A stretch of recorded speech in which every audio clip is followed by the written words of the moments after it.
Good morning, Nashville. My name is Braden Gall, and this is the 440 for Tuesday, March 15th.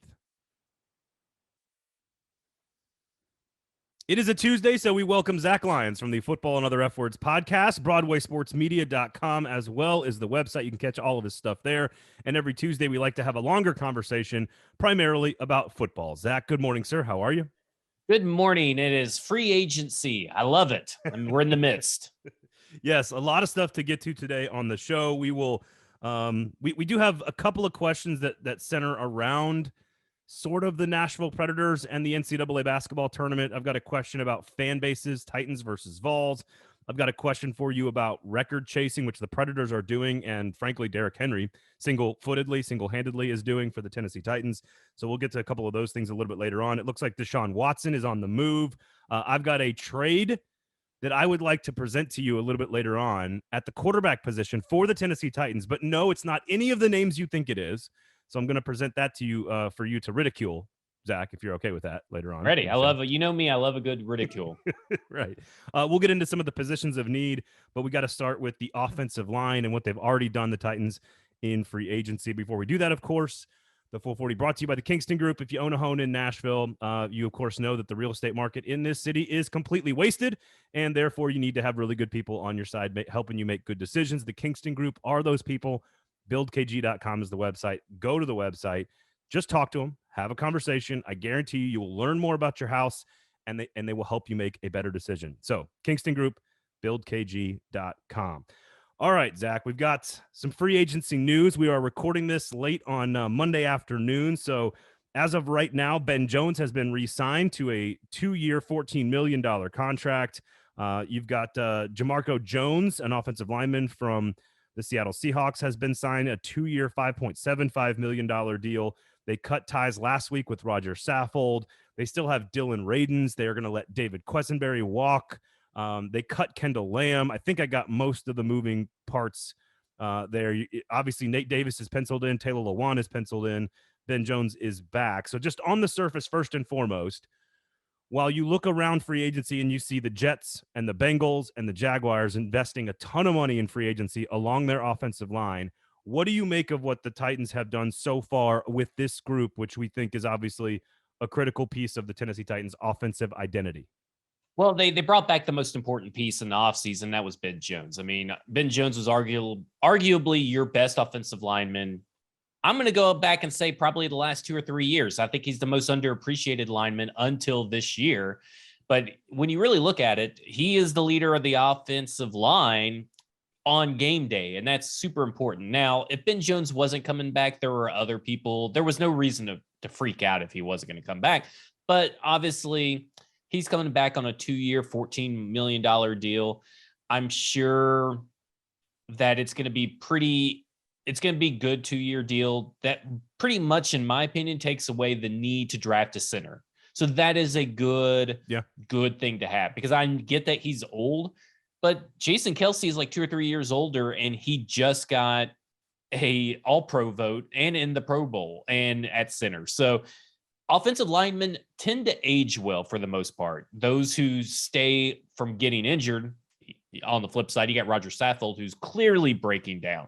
Ben Jones is clearly not in that spot yet. So right now, you got a little security blanket with him. Jamarco Jones is just replacing Kendall Lamb, who just replaced, you thought he was replacing Dennis Kelly, but he's just a swing tackle. He has 100 pass snaps last year and got 6 pressures on 100 pass snaps. That's not a good ratio, but it's a 2-year, $5 million deal that it's probably going to equate to a 1-year, $3 million deal. Like, let's be honest here.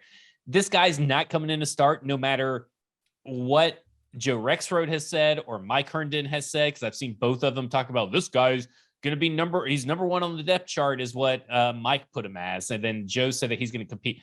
Sure, he's going to compete, but let's be honest, it's not a real competition. He's not going to be that guy. It does not take away the need at left guard. It does not take away the need at right tackle. And David Quessenberry, they're not tendering him. Doesn't mean he can't be back, because who's going to get a guy that will allow the most sacks at right tackle just because he started a bunch of games? Just because you could start a bunch of games doesn't mean you're good. So he could definitely be back. Like, it's not over yet, I think that there's still a lot of work to do on this offensive line. I would have preferred a Brian Allen who just got paid more money than Ben Jones, but he's like 6 years younger than Ben Jones. So I would have preferred a different way for the future. But it's Ben Jones, baby. I'm glad that he's back. Let's go. So he started 96 out of 97 games in his 6-year career as a Titan. And he was really, frankly, one of the original John Robinson signings when he went and got guys like Rashad Johnson and all these guys that were sort of supposed to be stopgaps to dramatically overhaul the roster. Jones was one of the first guys. He's undersized, but he's just he's a heart and soul identity cliche guy along the offensive line. And at that price, he's excellent. It also means that there are fewer moving parts this offseason, which I think is the most important part, because Nate Davis is penciled in at right guard. Ben Jones is penciled in as the center. Now you don't know who's your right tackle. You don't know who your left guard is, although I guess Nate Brewer probably is going to be maybe a guy that's in the mix here with Jamarco Jones. Got to make sure we separate the Joneses here. Certainly there could be news with Taylor Lewan. They could still cut him. They could restructure the deal. There's going to be stuff happening there. What this is interesting to me for is, number one, it's their identity. And number two, we still need to figure out what Dylan Radins is I think not only the Titans need to figure it out. Right. Well, and I guess what will happen is, I think over the course of free agency and then the draft, if they invest assets in another guard or another tackle, then it tells you sort of all you need to know about how they evaluate Dylan Radins. If they do not spend any capital in any large way, then you probably get a good sense that they think Dylan Radins has a chance to come in and start at left guard or right tackle. And if that's the case, that's a good development for Titans fans. I think a guy to keep on the radar is Billy Turner, who got cut by the Packers this morning. And Billy Turner is a right tackle who's played, I think he's played all 5 spots for the Packers over the last 3 years or something like that. But he's familiar with the system, right?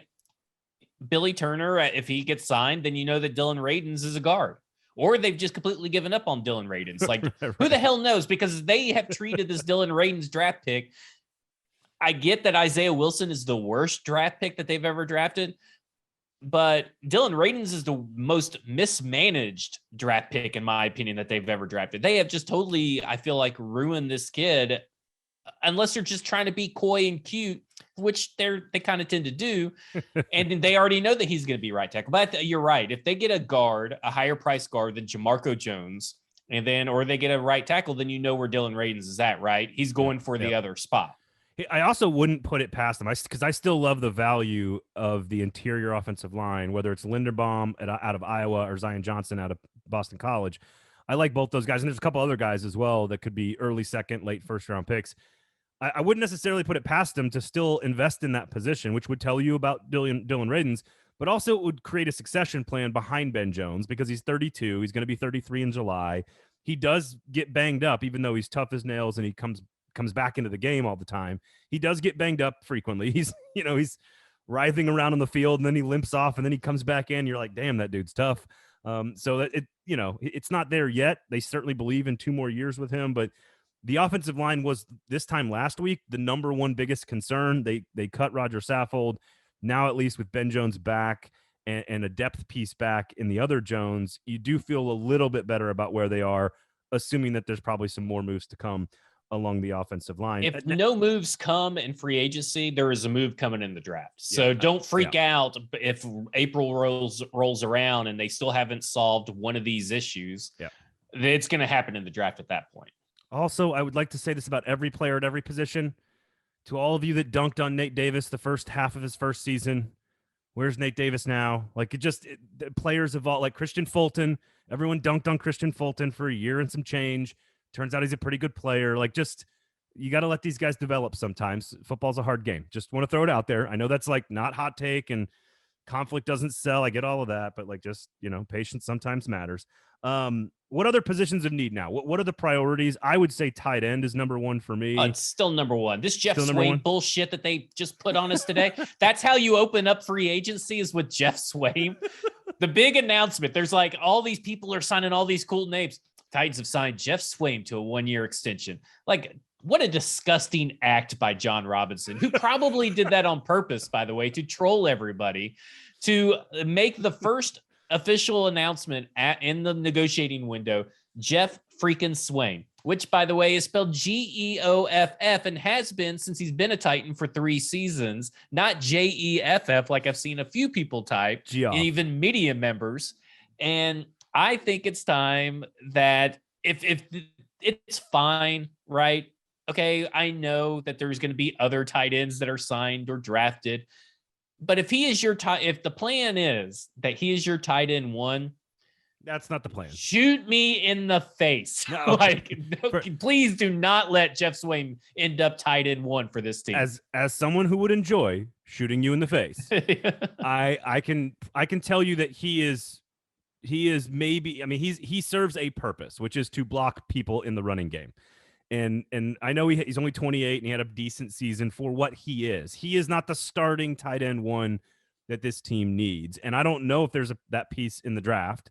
If you want to draft Charlie Kohler in the 5th round and see, maybe. I don't know. That tight ends can be had a little bit later in the draft than first or second round. They're just not, it doesn't seem like a very deep class. And a lot of the guys in free agency aren't getting to the free agent market. So I feel like that's why they had to do this. Like they had to bring back one of them. And we know what this one does really well. Now they've got to go out and fill the void, left in terms of like, the only thing he does really well, let's be honest here. The only thing he does really well is not mess up. Like, that's it. He's not an exceptional blocker. He's definitely not an exceptional pass catcher. You're talking about a guy with 6.8 yards per catch. I mean, this guy is so freaking slow. I'm so sick of I was so sick of Jeff Swaim and Anthony Ferguson, Michael Pruitt. I really thought we were just going to get rid of all 3 and just start over. Just start from scratch.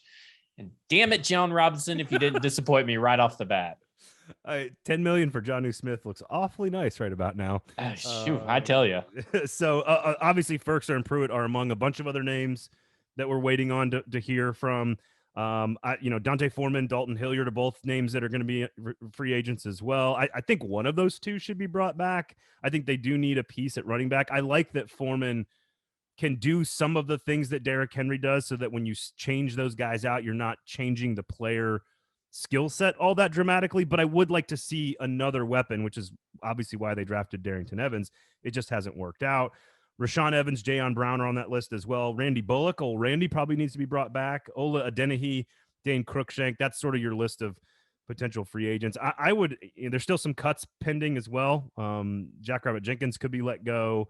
I just think they're not quite done yet, but it's going to be a pretty boring offseason. I've been preparing myself for it. I haven't expected a big splash in free agency.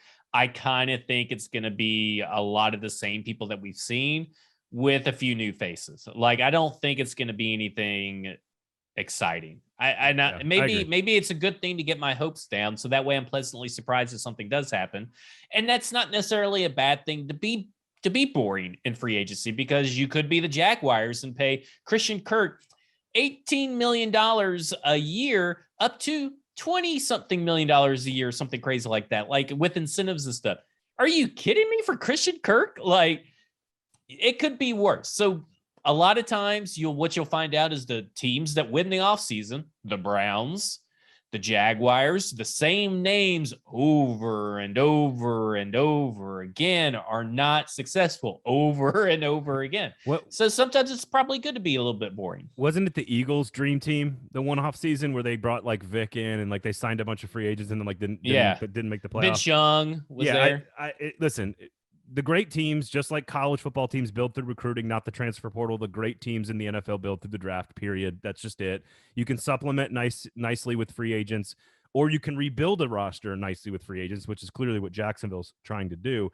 I do think that, although you got to also point out, though, that the last 2 off seasons, way late in the process, Jadeveon Clowney and Julio Jones dominated headlines. So you do have to sort of acknowledge that even during a quiet offseason, the Titans still have done things sort of at other times during the summer, which could, I doubt they do that a third time, but we'll see. I do have a trade I'm going to float by you in just a second here. We'll get to Tennessee Titans fans versus Tennessee Volunteer fans and which one does grievance better. We'll do that one in just a second. And then some record chasing. But before we do any of that, Deshaun Watson is on the block. Carson Wentz is, since the last time we talked, Tom Brady has come back. Carson Wentz has been traded. Deshaun Watson has been cleared of all criminal charges.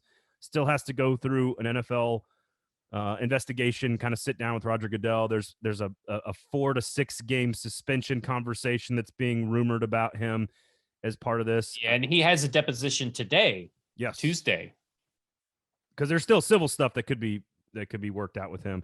If you take all that other stuff off the table, he's still 26 and like almost as good, if not better, than Russell Wilson. And so the Texans are going to get probably 3 first-round picks minimum. 3 first-round picks minimum, but then they're also going to get additional picks and players. Like whoever, because if they go to the Panthers or even go to the Saints, especially the Saints are going to have to shed players to get under the cap and afford them. And those players could be like Marcus Davenport, Ryan Ramczyk. It could be even Michael Thomas or Alvin Kamara. So it could be a couple different people from down in New Orleans that are going to have to leave. And then, he gets to say, right? So he's going to be meeting with these people. Probably the first words out of your mouth are, who are you getting rid of to get me?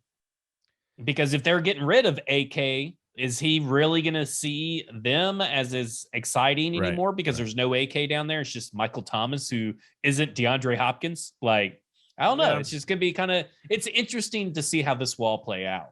Here's the question about the division for Titans fans, which is, if you hate Carson Wentz, then you don't really like the move as a Titans fan.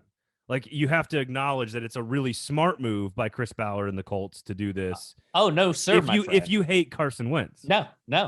This is a great move.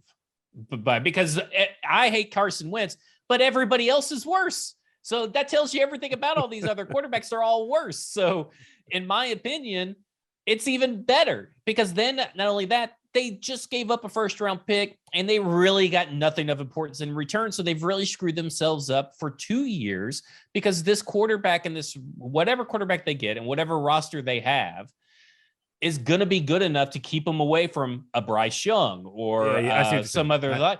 They're in purgatory for 2 years because there's no quarterback coming to save them. It's beautiful. You don't love Jimmy. You don't think Jimmy Garoppolo is good enough to win you? Is Kyle Shanahan coming with them? Is Deebo Samuel, Kyle Shanahan, and George Kittle coming with them? Because they don't have that in Indianapolis. Frank Reich showed his ass by going to bat for him. That shows you how smart of a head coach he is, going to bat for Carson Wentz. He's on the hot seat. I don't think Reich's going to be there after this year, no matter who they get, because Jimmy G is a less athletic Jacoby Brissett in this Reich offense, because it's drastically different. Yeah, I'm not a Jimmy G guy. Yeah, I just think he's worse than Carson Wentz, because at least Carson Wentz could throw it deep and get you a defensive pass interference call. He's had 3 winning seasons with 3 separate quarterbacks and made the playoffs with Andrew Luck, and there's a lot of stuff there when it comes to what Reich has had to deal with in Indianapolis. The point is the quarterback division is going to look very different than it was 2 years ago, when Deshaun Watson was tearing things up. And then you look at Carson Wentz, again, going from Luck to Brissett to Rivers to Wentz, and through this entire process. So it's Tannehill feels great. It feels great. Tannehill has his flaws. We've covered them ad nauseum, and I don't think he's the long-term starter after this season, but they are still in 1,000 times better position than all these other teams. That being said, I think the Colts getting rid of Wentz was actually a really great move. So I think they to pick up capital for Carson Wentz, I think, is an insanely good move. And if the Texans all of a sudden have 3 or 4 first-round picks to work with, their rebuild can happen a lot quicker. Also, assuming that Deshaun Watson was never going to play for them again. Well, and assuming Nick Caserio is actually a good GM, which he has proven not to be so far. No, I mean, if you really look at what he did last year in the offseason and what he's done with the draft picks last year, do we really care that Nick Caserio gets all these draft picks? And Jack Easterby back there pulling the strings and all that stuff. I really don't care. It's the same thing. I don't care that if Trent Baalke were to get draft picks, don't care. Trent Baalke's a horrible talent evaluator, both for free agency and stuff. If Chris Ballard had a few that were high, maybe, but he really doesn't have a good hit rate. Darius Leonard and Quentin Nelson have inflated the media's view Jonathan Taylor. of and Jonathan Taylor have inflated the media's view of what Chris Ballard is. Michael and Pittman? They were all obvious picks. Michael Pittman is just a guy. He's not a number one wide receiver. He's just a guy. No, he's a nice starting wide receiver. But it's just he's a starting wide receiver. It's not anything special. Jonathan Taylor is, Quentin Nelson is, and Darius Leonard. But Quentin Nelson was kind of the obvious pick, right? Anybody at that spot that had the needs the Colts did, we're going to draft Quentin Nelson. The same thing with Jonathan Taylor. They had, the spot open. Those weren't ace in the hole. It's kind of like John Robinson getting A.J. Brown. He kind of lucked into getting A.J. Brown, right? Other teams passed on him, and he got him in the second round by sheer luck because the Patriots decided to draft N'Keal Harry. Great move by John Robinson, but should we give the other 31s more credit? No, I feel like the other 31s really did us a favor. Robinson gets credit. You got Harold Landry in the second. You got Derrick Henry in the second. He's got a pretty good track record. I know you can throw out Kevin Dodd's name at me if you want to, but he's got a pretty good track record of about Christian Fulton. He's drafted pretty good players in the second and third round.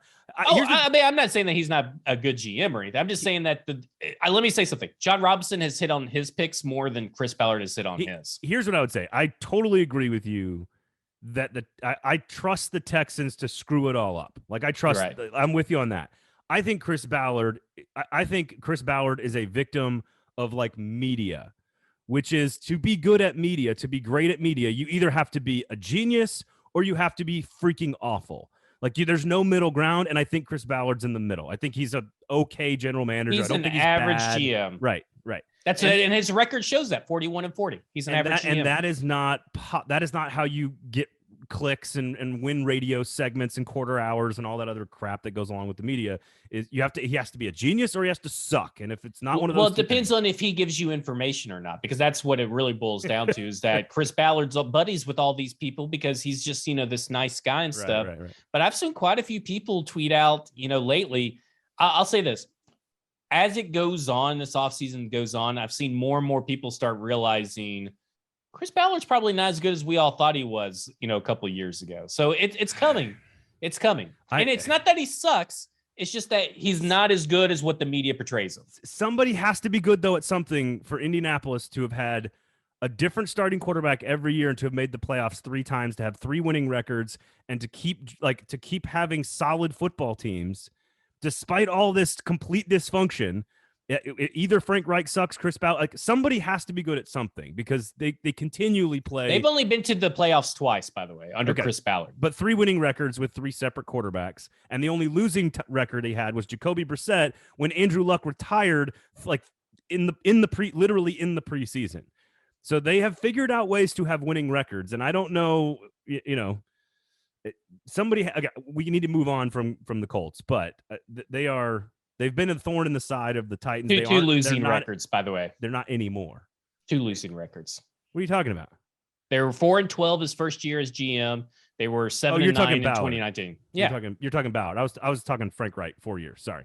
Oh, sorry. My apologies to all right to Frank Reich. Oh, and Reich's not good either. So. All right, anybody who convinces his owner and GM to trade for Carson Wentz is not a good head coach. I'm sorry. I don't care that Phillip Rivers drug him to the playoffs, and I don't care that Andrew Luck, who went 10-6 with Andrew Luck, and you're telling me this guy's good? I am not saying that any of these guys are great.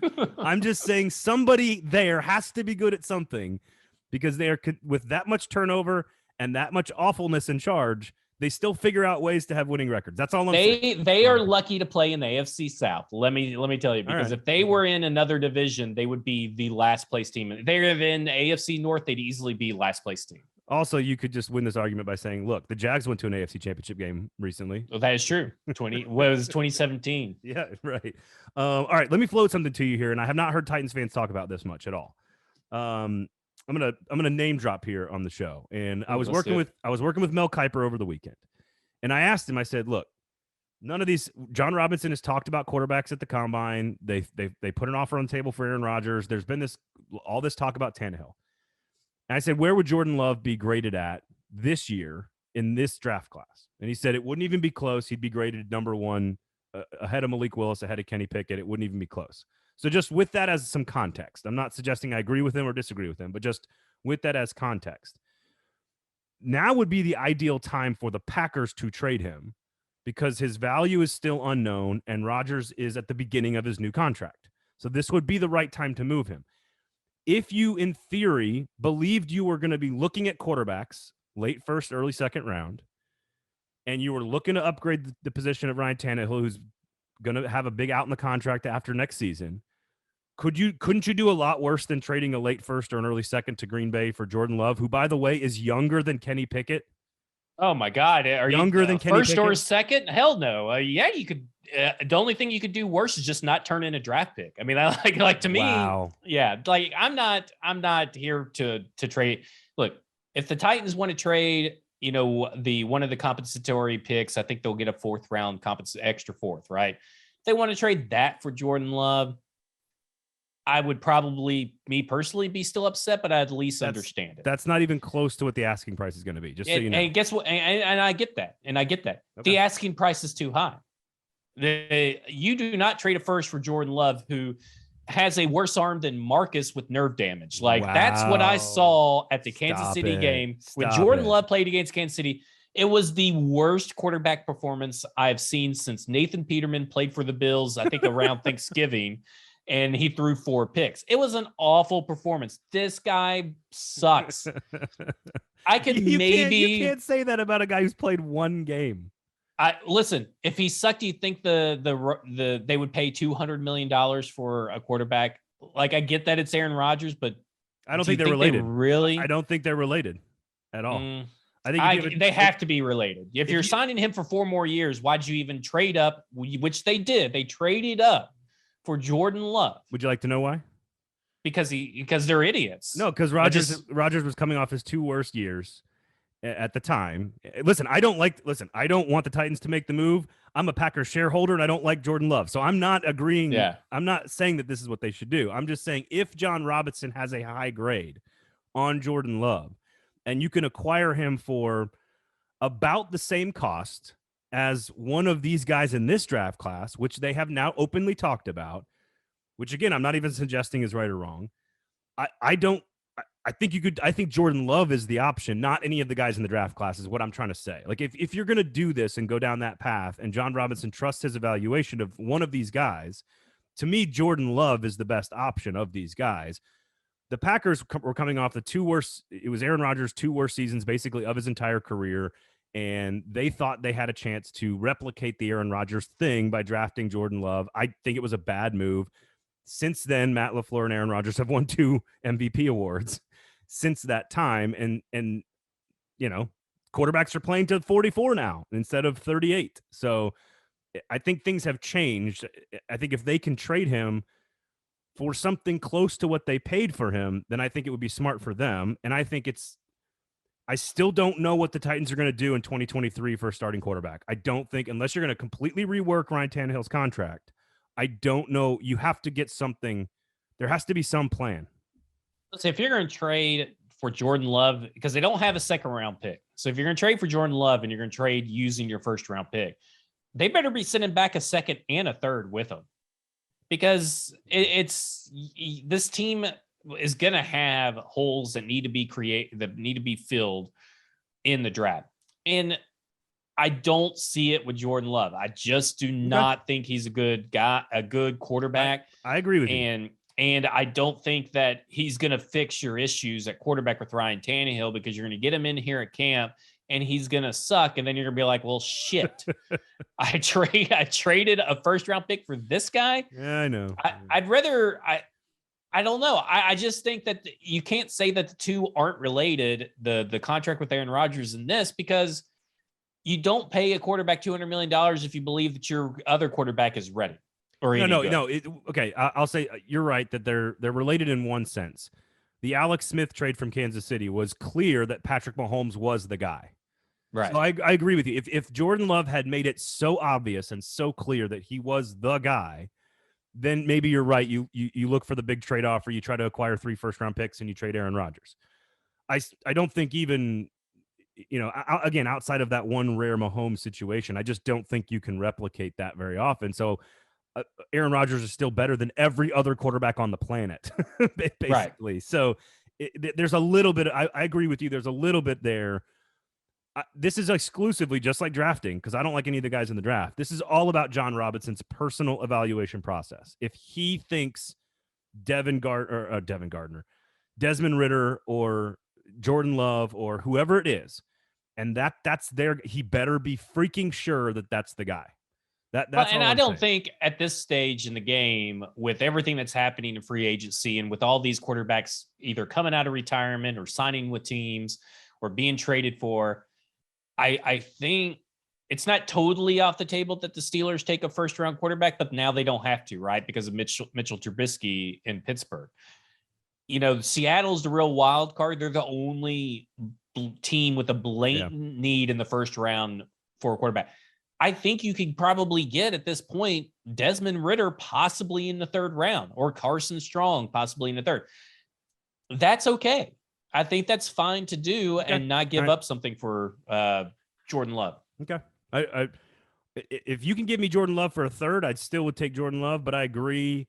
I'd prefer it to be a late second or a third round pick, trade out of the first round, get extra capital. That you and I have sort of agreed on that. One of the few things we agree on. All right, real quickly here. Titans fans, I don't know how many times I've talked about this on the show, but Titans fans can be amongst the most sensitive of all fans that I've ever seen towards the national media, the national respect that they don't get. And frankly, I don't care what talking heads say on, First Take or Embrace Debate shows, or, I don't watch cable news. Like, I just don't care what people say, because I think the smart football people know how good the Tennessee Titans are.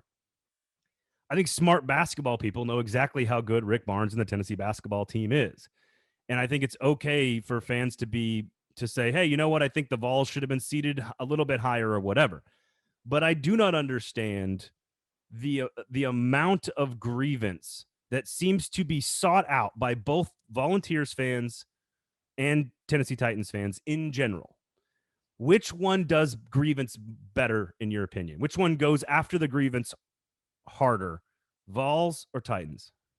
Vols, because the Volunteers, I mean, we saw it with the Greg Schiano fiasco. I mean, if you say anything bad and you're a media personality, you say anything bad about the UT fan base, regardless of if they deserve it or not, the UT teams or anything, they're coming at you. Like, Titans fans will come at you, but they'll die off after like a day. Vols fans, you are marked for life. You are like Jacob being imprinted Bella's baby or whatever happened on Twilight, that little thing. Yeah, it's a Twilight what thing. What are you talking about? I haven't watched it, but it's something about imprinting and werewolves or something. It sounds like you've watched a lot of it. No, it's a wife thing that she talks about. So, it's something that has something to do with that. Or like, was it the lightning bolt on Harry Potter's forehead? They're marked. You're marked for life. You're branded. I'm a Lord of the Rings nerd, not a Harry Potter nerd, I guess. I'm not either of these nerds, so I'm really probably talking out my ass. But I don't get. They just come attacking for you, and they don't let it go. Dan Wolken, public enemy number one. Like, Colin Cowherd will say something, and then everybody will kind of forget about it after a week, and then they'll be like, "Oh, Colin Cowherd said something nice about the Titans, so we're back on the Titans fans. They just blow with the wind.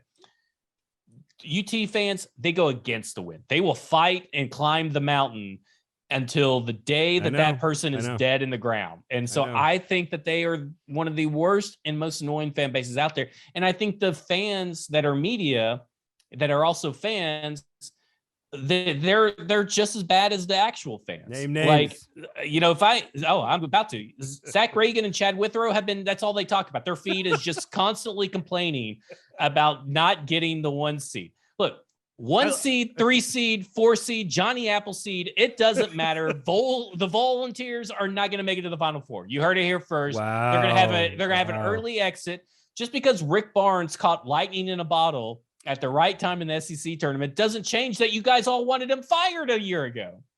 Okay. All right.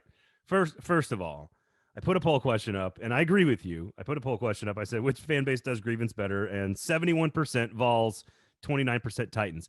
I do think that you're right. The Titans is sort of like, it comes and goes. And I thought the Ryan Tannehill top 10 quarterback thing in the summer was so effing stupid, but like, whatever. He's barely a top 10 quarterback in the AFC now, so it's fine. Whatever. People have finally come around on that. But I was a Tennessee alumni screaming about how Philip Fulmer and Greg Schiano were not Philip Fulmer's not the answer. Jeremy Pruitt's not the answer. And that was a rough, like, personal 3 weeks for me on the air in Nashville at the time.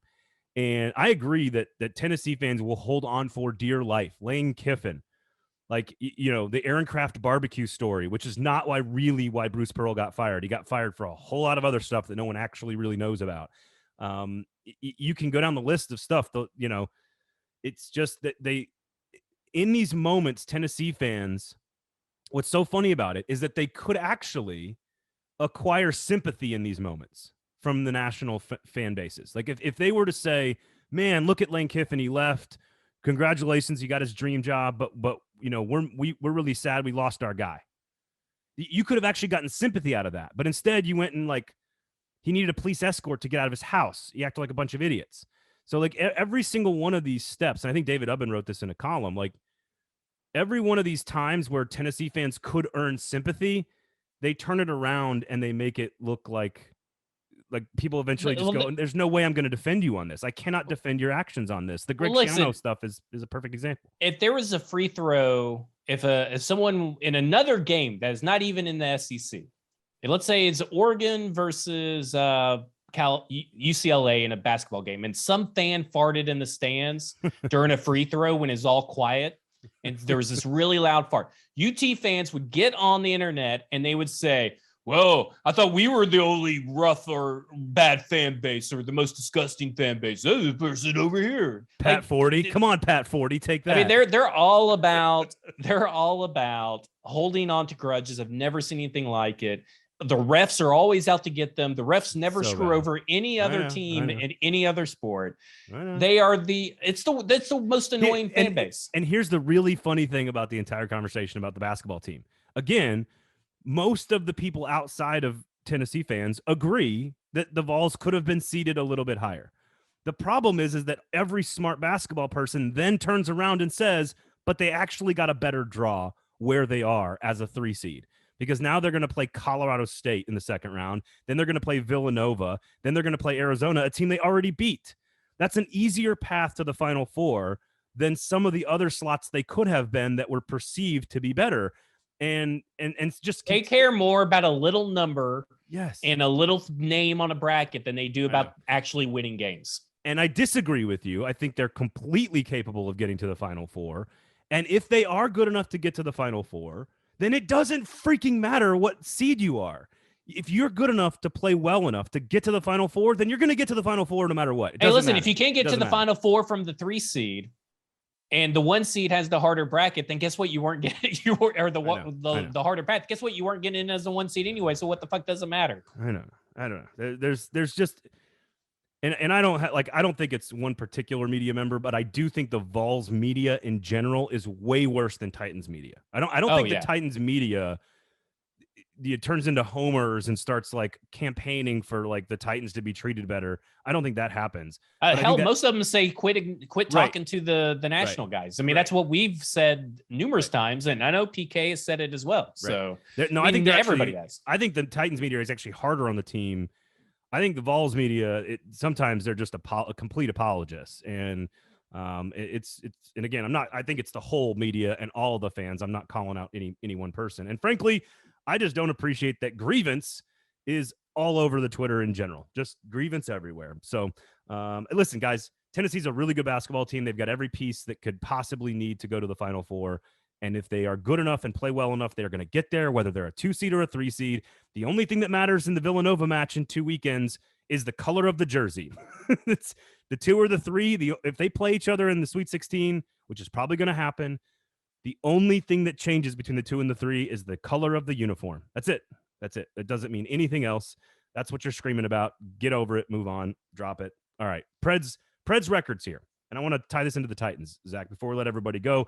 Make sure you check out Kingston Group, of course, buildkg.com, our wonderful sponsor here on the 440 long-form edition on Tuesdays. Make sure you're checking out Broadway Sports Media, Football and Other F-Words podcast as well with Mike and Zach. And buildkg.com is the website. If you own a home and you need some help with your house, making a big decision, make sure you check out the Kingston Group. Okay.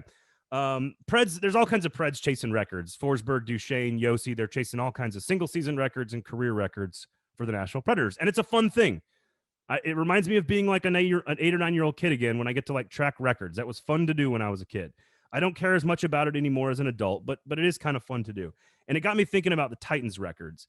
And I think what the Preds are trying to do or are going to do, especially with Forsberg and Yossi, is that what it does, like when those guys own those records, it cements this era of Predators players as like the definitive generation of Predators hockey, right? Stanley Cup, President's Trophy, and record holders. So what it does in my head is it says, all right, these 5 or 6 years of Preds hockey are the quote unquote glory years, the golden years, whatever you want to call it. And the fact that all these great players are going to own the records cements that for me. Well, right now, this is the best, most consistent stretch of Titans football we've seen in a long time, maybe ever. And for Derrick Henry to have the single season rushing record, for A.J. Brown to have, he's 3 or 4 years away probably from some of the career receiving records numbers. We'll get to the single season records in a second. But Derrick Henry's going to blow past Eddie George rushing in 2 years. He's going to blow past the touchdown records in probably 1 year. I think for A.J. Brown and for Derrick Henry specifically, to own a lot of these records for the Titans cements this generation of Titans teams in sort of like the history of the organization. Does that make sense at all? Yeah, it makes total sense because really, I think that they are. I'll be honest. I get that the records aren't there yet. I think that Derrick Henry, I think he's probably second. When you're including Earl Campbell, which most fans, they're only comparing Chris Johnson, Eddie George, and Derrick Henry, which is not fair to Earl Campbell and not fair to the same fans who also want the Oiler throwbacks. If you want and demand the Oiler throwbacks, you have to include Oiler history, which I do. Yeah, I think it's down to Earl Campbell and Derrick Henry as the two best running backs that this team has seen. I think A.J. Brown is the best wide receiver this team has ever seen, including Oilers. He may never get the single season record of 1,700 like you were talking about, just because of how this offense flows currently. Hopefully that changes and then life is better for everybody. Gonna need Jordan Love for that. Yeah. Oh God, please don't. Listen, all that would have to be yards after catch because he can only throw it 5 yards down the field. All right. And then on top of that, but I do think I think both him and Derrick Henry are going to beat the career records for both receiving and rushing. That's what matters. I mean, I think career is what matters, not just the season. The season's nice, but that gets you in NFL, that year recognition. But these guys are already getting recognition as some of the best in the game. So they don't, I want them to get all the recognition, but they don't technically need it.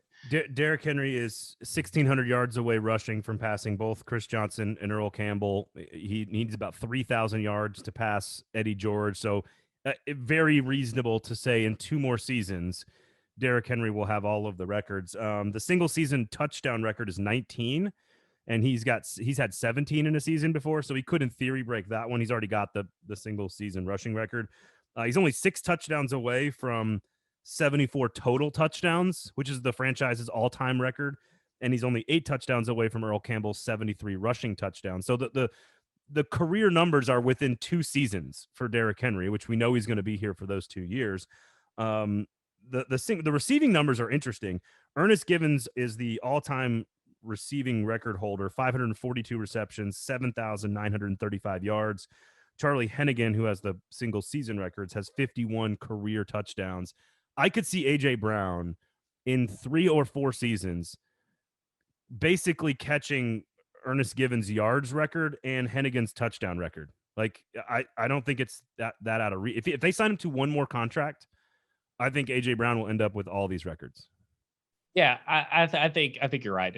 And they will get another contract with A.J. Brown. I'm not worried about that. And it's interesting to me because I saw you last week start posting on your Twitter at Braden Gall that these records for Philip Forsberg about to catch and Roman Yossi and all this stuff. And I'm thinking, gosh, this team has been, I feel like those particular guys have been so good. I can't believe they haven't already broken those records. Like, I just have never thought the Predators as having a bunch of players that have been higher scoring than what Philip Forsberg have and Roman Yossi have in recent memory. And of course, obviously they're going to break them. Hopefully they have 26, 27 games left to do it. It's just talk about Preds. It's just wild to me. and it's almost every single record all at one time too. That's kind of what makes it fun. Yes, they're chasing a playoff spot, all this stuff, but like Roman Yossi's going to break the single season assist record and the single season points record. He's got 23 more games to do it, and he's like within reach of both of those. The single goal record is 34. Duchesne and Forsberg have 31 at time of taping. They're 3 goals away. So both of them are probably going to break Victor Arvidsson's record. And I think the one that's really interesting is Philip Forsberg before the trade deadline needs 1 more goal, I think, or 2 more goals to break the all-time single scoring, all-time scoring record to pass David Legwand with 210 goals. So it's you've got the rookie goal record Tanner Jeannot's trying to break. You've got the hits record Tanner Jeannot's definitely going to break. You got the shots record that Roman Josi could break. Matt Duchene could also get to 80 points, which has only happened 1 time in franchise history. I think single season stuff matters more in hockey than it does in football, I feel like, whereas the career records maybe matter more in football. I don't know. What do you said you care more about the career records, right? Yeah, I think what you're looking for, if you're a fan, is the single season. First off, Tannehill breaking the single season Titans quarterback specifically, single season passing yardage was a big thing because it was Matt Hasselbeck before that. Now, obviously, Warren Moon is over 4,000 yards, and I don't think Ryan Tannehill's going to he has the capabilities to, but I just don't think this offense can get him to over 4,000 yards. Can you believe that, by the way, that no Titans quarterback has thrown for 4,000 yards? It's insane. And when you really think about it, I can believe it because look at the quarterbacks they've had. Deshaun Watson threw for 5,000 2 years ago. I know. It's I hate it. I hate thinking about it. I know. But I think when I'm looking at single season records being broken, I'm looking for single season NFL records being broken because when those are broken, then the other stuff follows through. Yeah, that's true. And I do like the NFL career rushing records and the career touchdown records that, like, you know, when Favre broke Marino and then Brady and Breeze passed that and then Peyton passed that. Like I think those numbers are more interesting. I think from because no one's going to touch those records in hockey. Like no one's ever going to break Wayne Gretzky's records from an NHL standpoint. And frankly, the Titans and the Predators are very similar in that they just have very bad offenses. Historically, they're just really good defensive teams. That's what they are. So anyway, just thought we'd get that out there. Just a couple of days before the trade deadline for the Predators, thought we'd throw that in there because Derrick Henry and AJ Brown, in theory, could hold every single record for the Titans in the next couple of seasons. And if they do that, I think it cements this as the greatest era of Titans football. So that, for whatever that means, obviously getting to a Super Bowl would help cement that as well. So yes, Zach, please. what you got coming up on the F Words Pod, Broadway Sports Media, all that great stuff? So we are recording Wednesday night because we want to let a few days of actual free agency go through. And we're going to be obviously talking about Carson Wentz. If you hate Carson Wentz as much as me and Lebowski do, Lebowski spent the whole day on Reddit the day that Carson Wentz got cut. So we're going to have all kinds of good stuff from that. And then we're also obviously going to talk about free agency and all the moves they've made up until now, including more bashing of Jeff Swaim, if that's your thing. Listen, it's not my thing. It's not my kink. But if you're into that, that's fine. You can bash Geoff Swaim. I can't imagine a worse existence than spending time on Carson Wentz Reddit. Well, he said it was a delightful day. Make sure you check out the Football and Other F Words podcast, of course, everywhere you get your podcasts. Rate, review, subscribe, all that great stuff. You can follow him on Twitter at FWordsPod. Zach Lyons, always a pleasure, my friend. You can follow me at Braden Gall at 440 Sports. Check out the YouTubes and subscribe and click all the buttons we ask you to click and all that great stuff. So do all of that. And of course, support our great sponsor, the Kingston Group. BuildKG.com is the website. For Zach, my name's Braden. Thank you guys all for listening. We'll talk to you again next Tuesday. This has been the 440 for Tuesday, March 15th.